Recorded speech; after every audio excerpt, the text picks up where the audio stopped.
I might add that Jerry Ryman, who is the one in uniform back there, he actually comes out and cleans the Civil War markers, and he comes out on Memorial Day and just does a drum tribute to the soldiers buried right over here. So we appreciate his commitment very much. There are a few people I'd like to recognize before we get started tonight. We have the board, some of the board members. I'll just read the names of some of the board of the Historic Topeka Cemetery. I think that some of them are here tonight.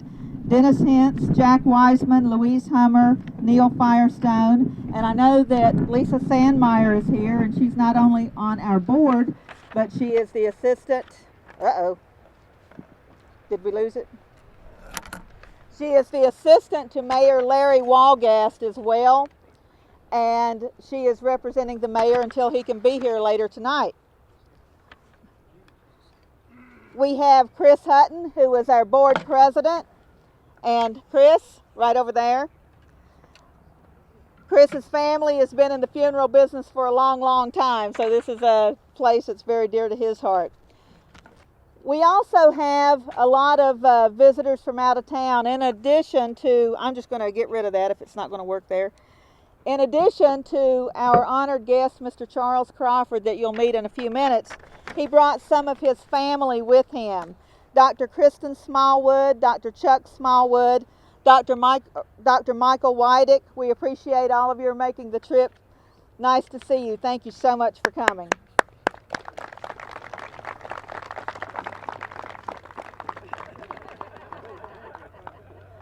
Jean Capello and her husband Juan, who came from New York. I understand that you're Mr. Crawford's sister-in-law. Thank you so much for coming, and has family here as well.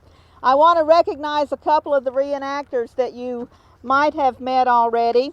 The Reverend Hugh D. Fisher is portrayed by Larry Wills, and the Reverend Fisher, a big character in Bleeding Kansas in the Civil War, was actually a resident at Topeka Cemetery for some time. I'm sure he would like to have remained here, but his family took him elsewhere. There's still time to move you back. And we have Gene Wansing portraying Cyrus K. Holliday. And Mr. Holliday was actually the adjutant general during the Battle of the Blue. So it's so appropriate to have you here with us today. We appreciate it so much. Holliday was, like we said earlier, such a remarkable man. And when we went down to the Crawford and Capper graves, are we going to check and see if that'll work again? This is Sean. He does everything. You are magic. You are magic. You are amazing. You are just amazing. Sean is the grounds foreman here, and we just appreciate him so much. And I was looking for Lori. Where is Lori? Where did Lori go? Lori Cunningham is our superintendent, and she's just amazing. And there she is with the ROTC guys. Lori actually kind of, honey, it's gone again. We need some more magic. Sean, you just stay right here. We had to run like, what, 5,000 feet of cord or something to get this up here. How's that? Have we got liftoff? It should be. Hello? I heard something pop. I don't know. I can yell. So Lori actually tripped over a grave here, which is the same way I got interested in the cemetery. I tripped over the grave of Cyrus Holliday, actually. Not to hurt your feelings or anything, but that's when I first became acquainted with the cemetery 20 years ago. So Lori kind of came about it the same way. And everybody that works here, Lori, the entire board of directors, Sean, bless his heart, everybody that works here or is involved with the cemetery does it out of love. It's a real commitment of devotion and passion. It is so appropriate that we are standing in front of the Gage Monument today. And so many Topekans know Guilford Gage because of Gage Park. What a gift he gave that community in Gage Park. I had my kids out there at the zoo the other day. It's just a tremendous asset to the community. This monument behind us is so unique in so many ways. This truly represents the love of a soldier for his comrades. Guilford Gage, because of this monument, so many people think that he was a general or a colonel, or that he had some officer's title, that he was really important. He was a private during the Battle of the Blue, and we know how important that is. But of course, he didn't have much rank. But he was so impressed with the valor of his comrades. Don't worry about it, honey. We'll shout. He was so impressed with the valor of his comrades that he lobbied the state for years to put up a monument to their memory. When the state never got around to it, he did it himself, because that's what Kansans do. And this monument was dedicated on Memorial Day in 1895. Since then, there have been a lot of ceremonies held here, but I dare say that one is more important, more significant than the one we have here today. With all the descendants that we have who've come to share this moment, and with the significance of the 150th anniversary of the Battle of the Blue, somebody was asking me why that battle mattered. It was the biggest threat to Kansas. There were more people from Topeka and Shawnee County and Kansas involved in this battle than perhaps any other during the war. But one of the most important things, and I think it's something that we can all take home with us, that free state of Kansas that was so important was not secure until this war was won. And the Battle of the Blue was a big piece in securing that Union victory, so that the free state of Kansas would be a sure thing once the war was over.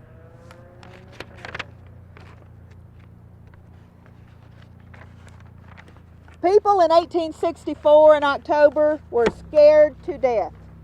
The ashes of Lawrence were still warm from Quantrill's raid of just a year ago, and the threat of this incredible army, this Confederate army of thousands moving this way, was very real. And nobody can tell you how real that threat was better than General Tom Ewing. General?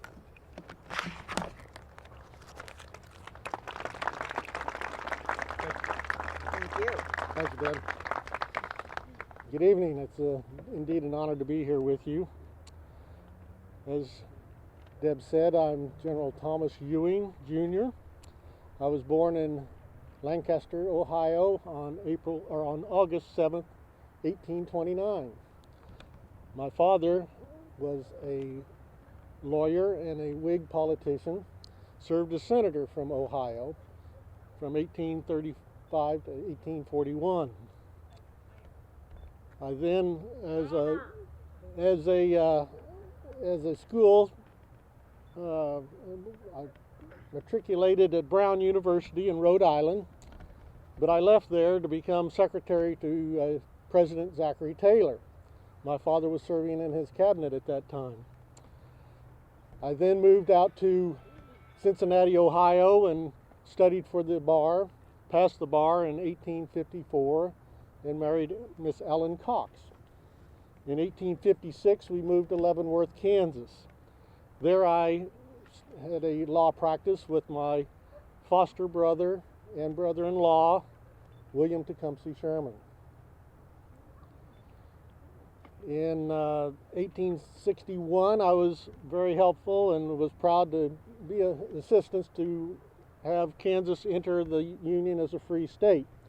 And I was honored to be elected as the first Chief Justice of the Supreme Court of the state of Kansas.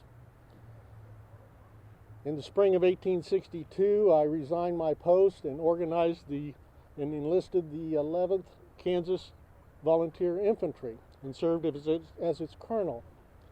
We fought in the battles of Old Fort Wayne in Indian Territory, Cane Hill, and Prairie Grove in Arkansas. In the spring of 1863, I was promoted to brigadier general and given command of the district of the western border, headquartered in Kansas City. We had the unfortunate event in August of 1863 of Quantrill coming over and burning Lawrence. General Grant, in his victory at Vicksburg, failed to take the Confederates as prisoners and paroled them, which allowed many of those soldiers to come back to Missouri and join the guerrilla ranks. He also depleted the forces in this area to reinforce his armies around Vicksburg. I took the draconian measure of issuing order number 11. It was a harsh order, but it was very effective, and guerrilla activity dropped almost completely off in Kansas after that. In the spring of 1864, I became the commander of the District of Southeast Missouri, and I was at Fort Davidson at Pilot Knob and Ironton, Missouri, when Price began his raid in September of 1864. I had 800 men against 15,000 Confederates as they came up. I held them off as long as I could, and in the middle of the night I slipped off and retreated to Rolla, Missouri.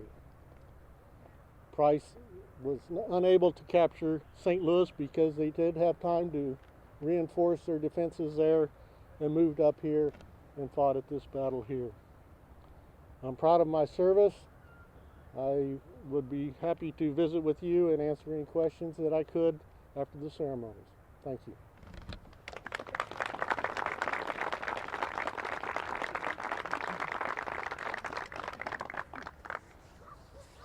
Well, bless General Ewing's heart. The next commander had a little better luck, and our next speaker actually knew General Curtis, who was in command in the West, worked with him very closely, and I'm sure that Colonel, then General Crawford, had a lot to do with Mr. Curtis's success. So we have the retired Governor General Crawford, who's going to come and tell you all about that. Sir?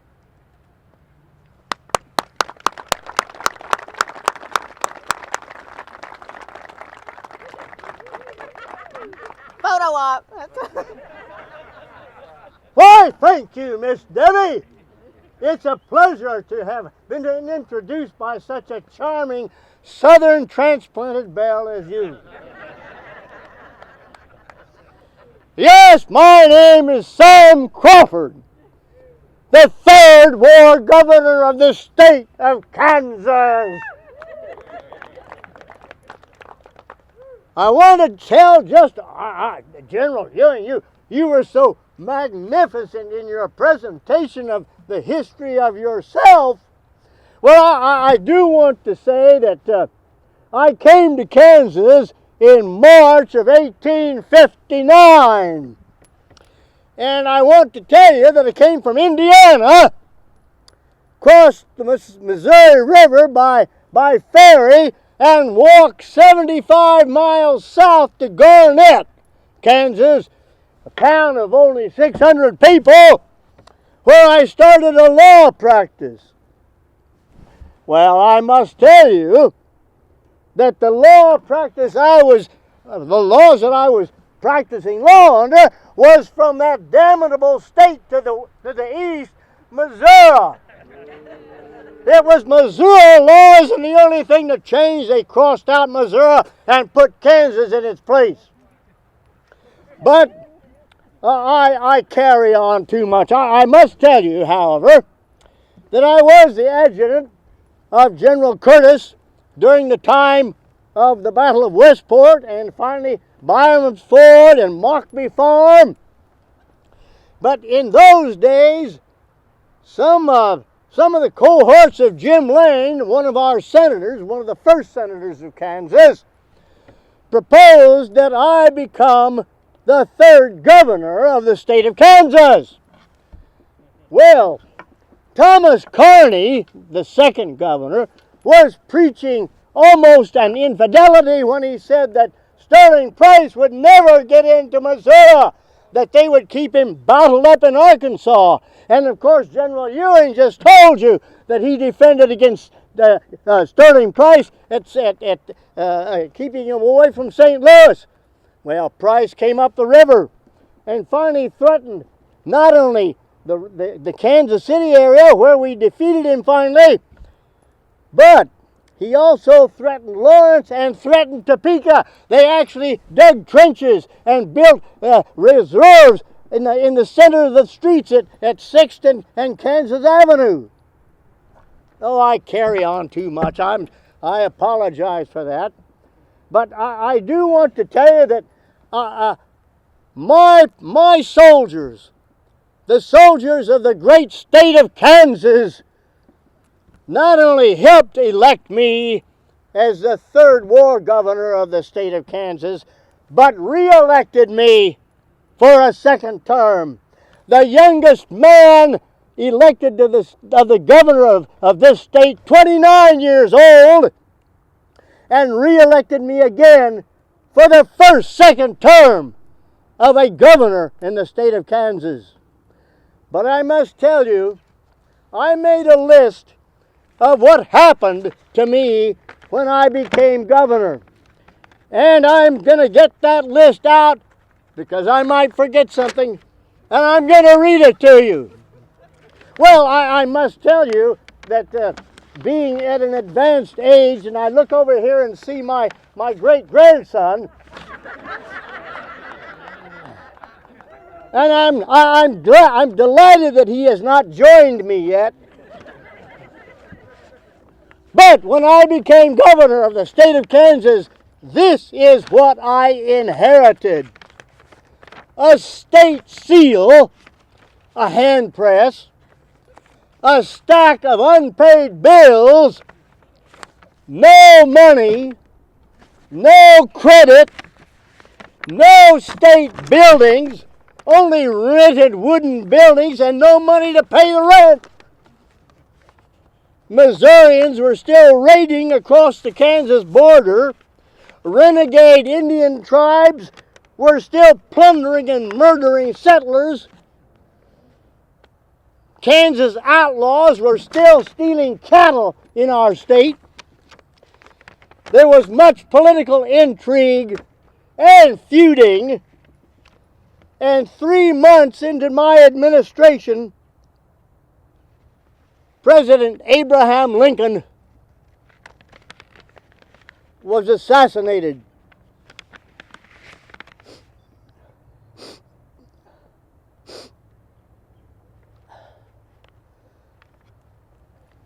Per aspera ad aspera, to the stars through difficulty, Kansas prevailed as we will today.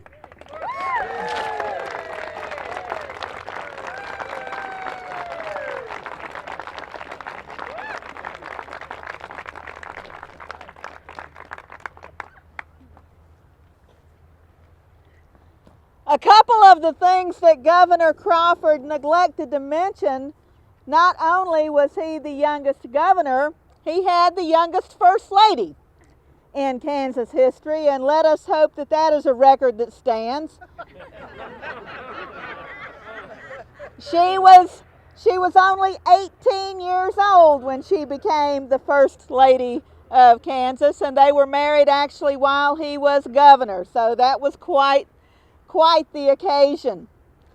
We are so thrilled to have with us, I cannot tell you what an honor it is to introduce the very accomplished great-grandson of Governor Crawford.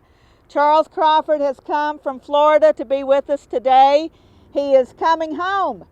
He is a graduate of Topeka High of the University of Kansas.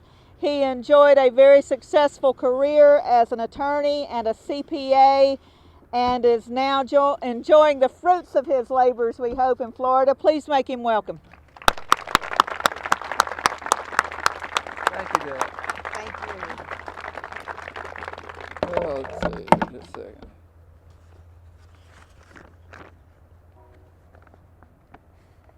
It is a tribute to the early days of Kansas that over 1,000 Union soldiers are buried here.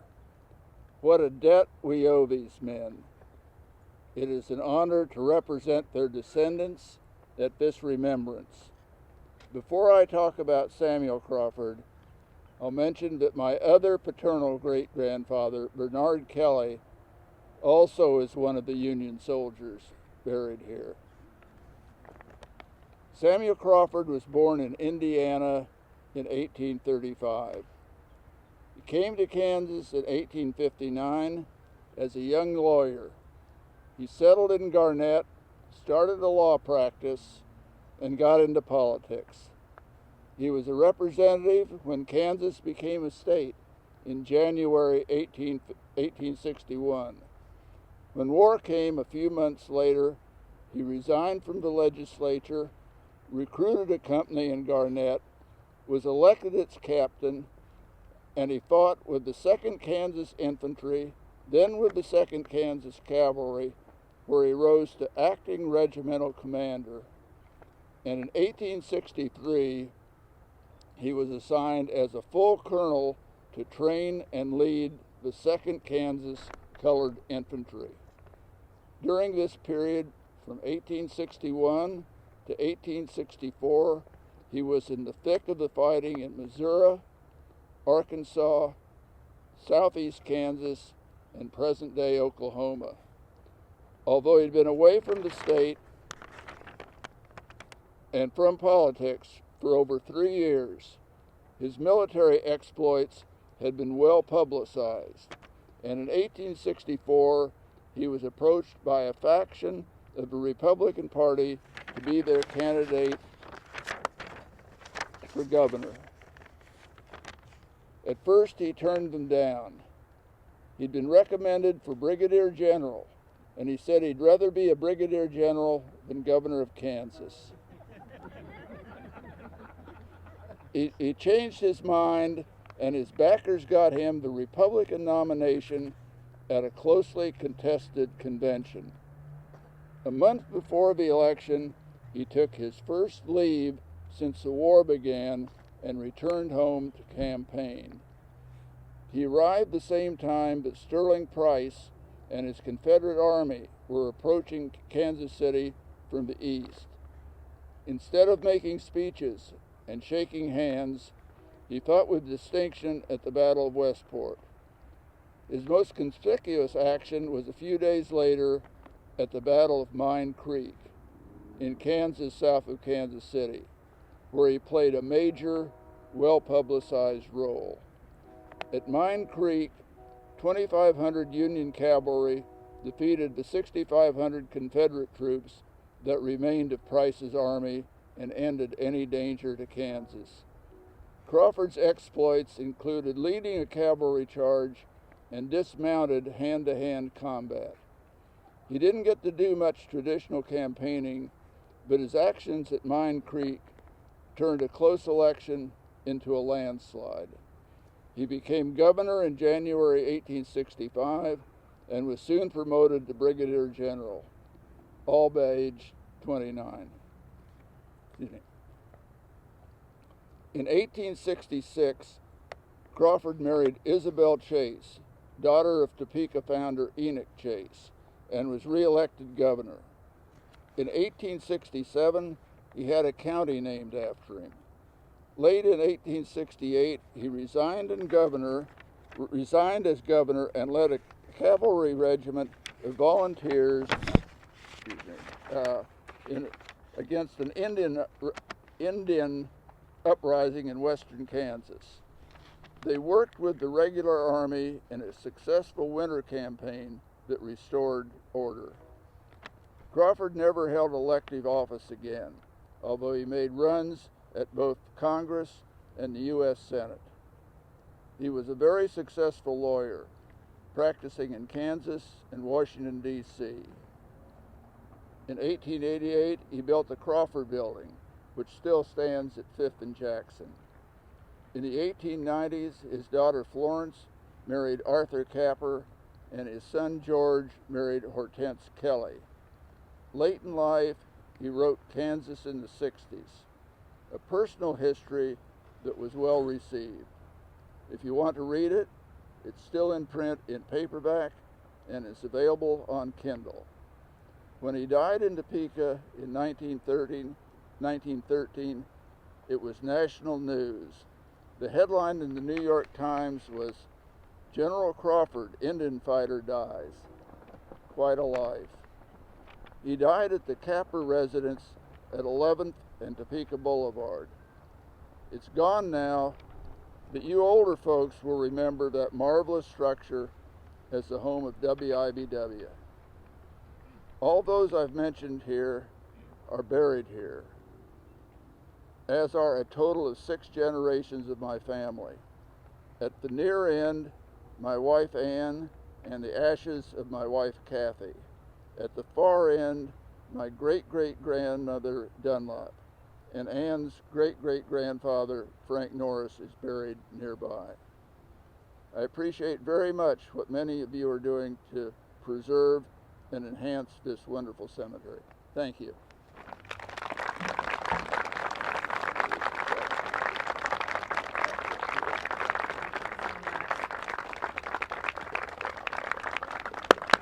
Absolutely. Thank you so much.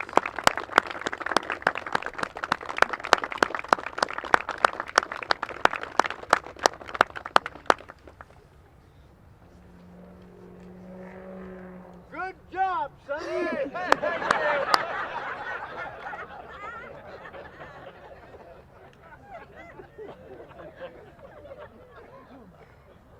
I know that the Adjutant General has a lot of things on his schedule, and I am so pleased that he was able to join us here today. I think it is so appropriate. I might add, General, we have 7 former Adjutants General as permanent residents here, and including, and room for more,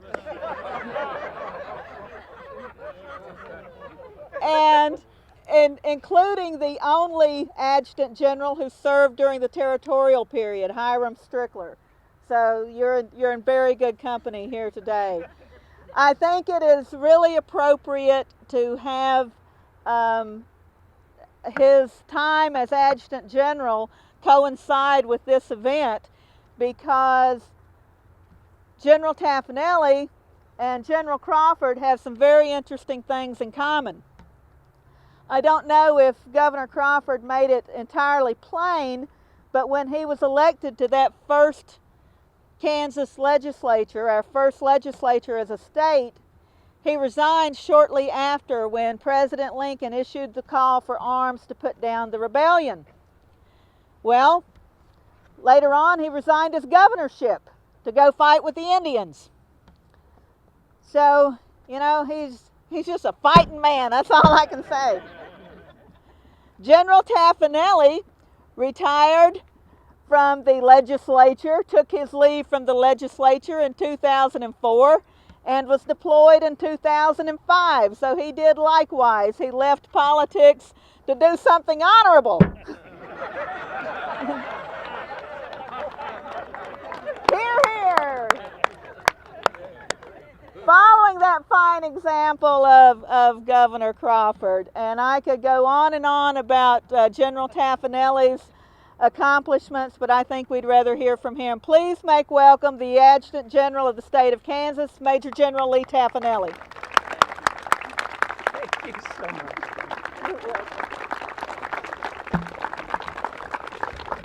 Well, thank you very much. And you know, Deb, I have to say the one mistake I did make that Governor Crawford did not do is that after I deployed, I went back to the legislature. But it is indeed a privilege and honor for me to be able to partake in today's activities. And what a beautiful day here on this October to have such an event. And in talking with Deb, she indicated, and actually Governor Crawford mentioned, it wasn't exactly as nice then as it is today in terms of the weather. It was rather cool on that day. It's also great to see many of my predecessors as adjutants general, and hopefully I look half as good when I'm that age. And I must tell you, if you haven't had the opportunity to come to our headquarters, I'll invite you, and it's at 28th and Topeka Boulevard, and right in the main hallway as you enter my office are the pictures of every adjutants general that the state of Kansas has had, and actually Colonel Strickler, when Kansas was a territory. And so those pictures are out there, and every day I walk by those, and it serves as a great tribute and a great reminder to me about what legacy they have left and what is expected of me for the future. But again, thank you for having me here today. And today we gather to commemorate a very historic battle, the Battle of the Blue, fought by the brave men of the 2nd Kansas State Militia. We come here today to remember the brave men like Samuel Crawford and others who fought to defend their families, their homes, their communities, and their principles. We remember the names and the faces of those known to us, their stories, and their sacrifice. We also remember the countless rows of military headstones and cemeteries just like this one, all across this great nation, each one marking a young man or woman who gave up the rest of their days so that we may live a life without worry and fear. And finally, we remember that in the busy rush of our lives, we all too often take for granted their sacred gift to us. As others who may have heard me say in previous speeches, this nation is just not like any other nation. We are a 235-year-old experiment that the world thought would never last. How did our country beat the odds? How is it that the stars and stripes still wave today? The answer that I will submit is all around us. You heard that there are over 1,000 brave Union soldiers that are buried here. Life stories forever woven into the tapestry of our great nation. It's their service and sacrifice that not only held the Union together, but forged America's staying power as a global symbol of freedom and hope for those who have neither. The men that responded from Topeka and the surrounding areas when Governor Carney issued that proclamation calling out the militia on October 8th, 1864, were not professional soldiers. They were fathers, brothers, shop owners, farmers that responded at a moment's notice with the barest of equipment to respond to the threat. It's important to note that none of these men were longtime residents of Kansas, since the territory had only been recently opened for settlement and with the passing of the Kansas-Nebraska Act in 1854. Many of them were from England, Germany, France, Prussia, and Canada. Many like Samuel Reeder, who was born in Pennsylvania, but moved to Kansas with his family in 1855.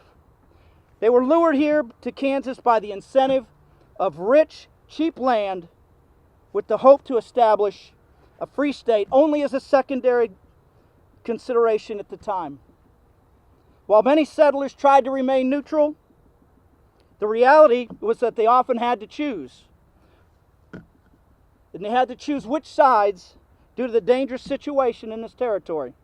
Perhaps most remarkable about Samuel Reeder was the sentiment captured in a letter that he wrote to his half-brother, Frank, explaining his change of heart regarding the question of slavery.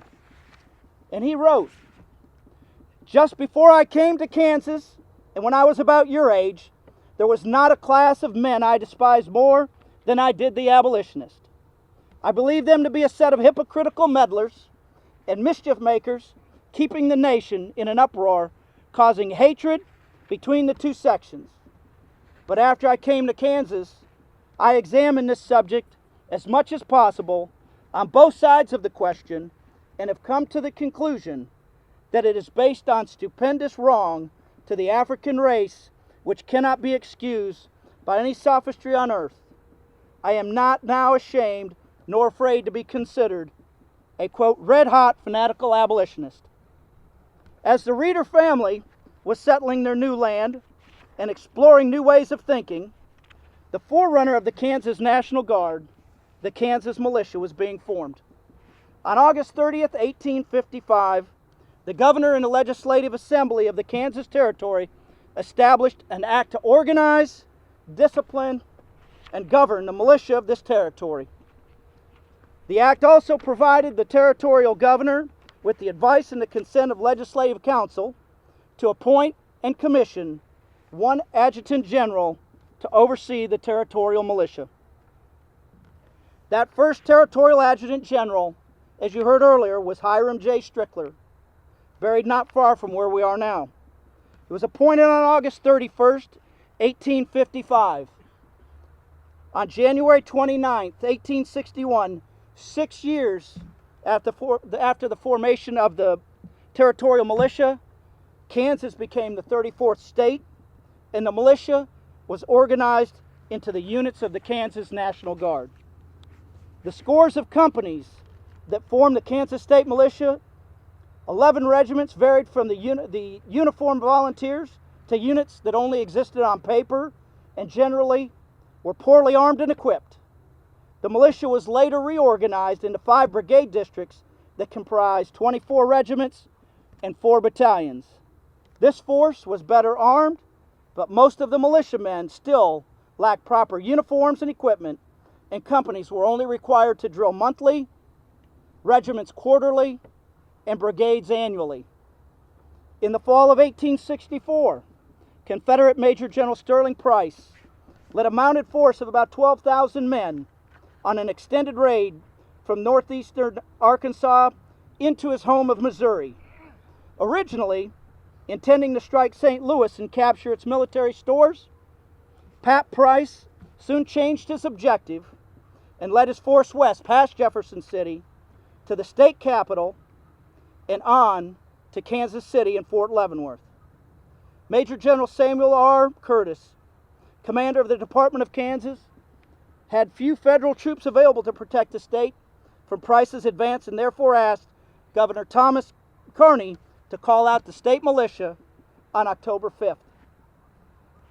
On October 8th, Governor Kearny issued a proclamation calling the Kansas State Militia, quote, to arms and the tented field until the rebel foe shall be baffled and beaten back.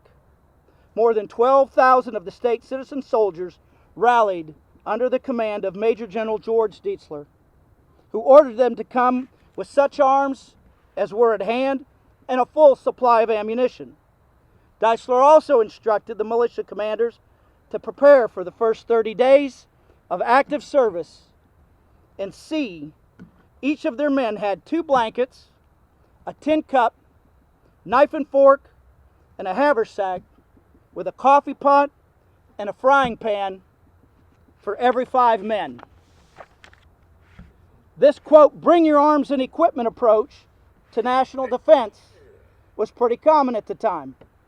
With few British regular troops to protect them, colonists had been forced to rely on the militia system to defend their frontier settlements against Indian raids, and it initiated their successful War of Independence by fighting the Redcoats with armed citizen soldiers, popularly known as Minutemen. Of special note are the exact words Governor Kearny used in that proclamation. He said, Kansas rally. You will do so as you have always promptly done when your soil has been invaded. The call this time will come to you louder and stronger because you know the foe will seek to glut his vengeance upon you. Let all business be suspended. The work to be done now is to protect the state against a marauder and murderer. Until this is accomplished, we must lead a soldier's life and do a soldier's duty. To arms then, to arms and the tented field, until the rebel foe shall be baffled and beaten back. And to arms they went. The men of the 2nd Kansas State Militia were not great because they were resilient, hardworking, decisive, incredibly grounded, modest, or singularly focused on accomplishing a great task before them. They were great because they were all of these things at one time. And they possessed these traits at the exact moment that history called upon them. Together, these men formed a regiment, armed with not much more than courage and fierce determination to defend their homeland against a formidable Confederate brigade on their own. They fought to defend their recently admitted free state in a 3-day battle in Jackson County, Missouri. And that is ultimately where dozens of them fell and were taken by wagon to this final resting place, the sacred ground that we gather upon today. And you pass by this beautiful tribute to 24 men, the 2nd Kansas Militia, killed during the Battle of the Blue. May every Kansan always remember their sacrifice so eloquently captured in the words of Guilford Gage. By the blood of these heroes and their compatriots, this great republic was made to live. May God continue to bless the United States of America and the state of Kansas. Thank you all very much.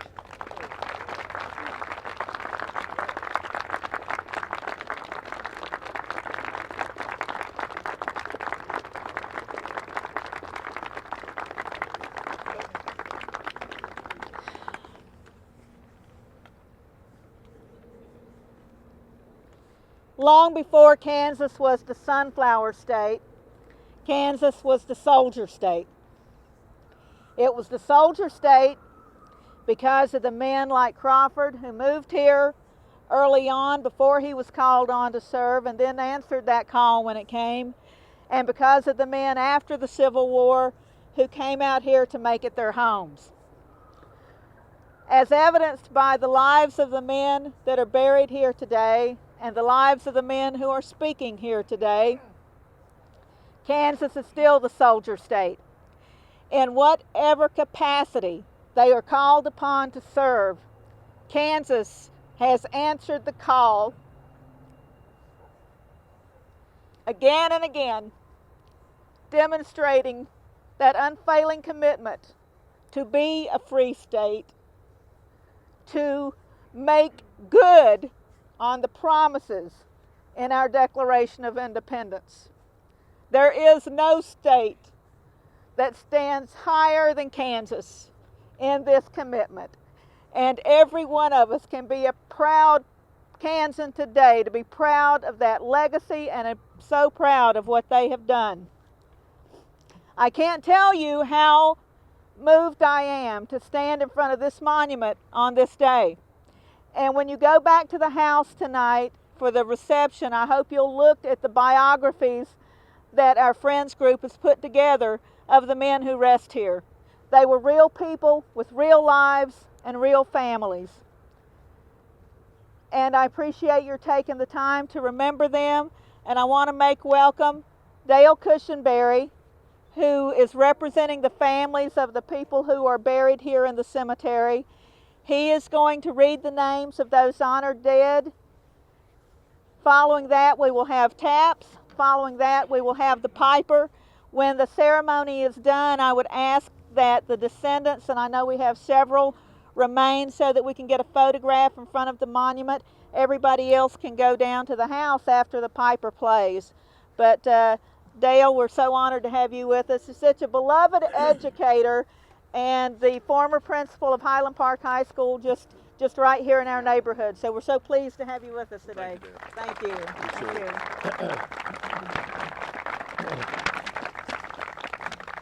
First, it's an honor to be here, to be a part of this program. President John F. Kennedy said something when he said that as a nation, it's not enough simply to remember the events that occurred to make this nation great. But our real strength and greatness lies in how we honor those who made it happen and made the sacrifices. And it's a pleasure to be here on this day as we do simply that. I would like to call out the names of those who were in the Battle of the Blue and are buried here in the cemetery adjacent to us. On the north side of the Gage Monument, H.C. Colville,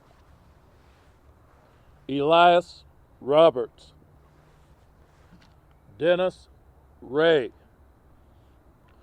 Robert Campbell,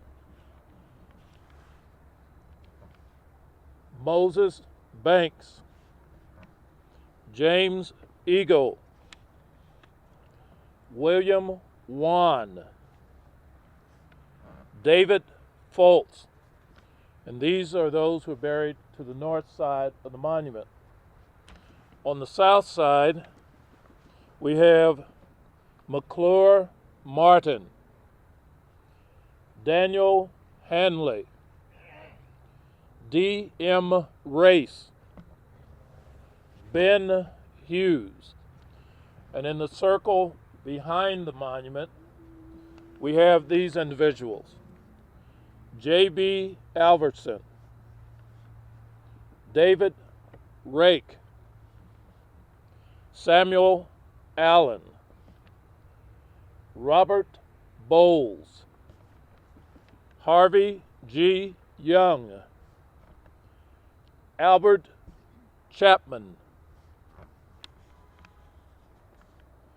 W.P. Roberts, George Ganold, Lear Selkin, and Nicholas Brown. You know, when you hear those names, and as someone mentioned, I think you mentioned, General, we can only imagine the conditions in which they fought. And as we stand here, free to move about the plain, as they say, it's because of their sacrifices we're able to do so. And we should always remember that. And I do, and I cherish the fact that we have programs and that we don't forget. Thank you very much.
Please join us for a reception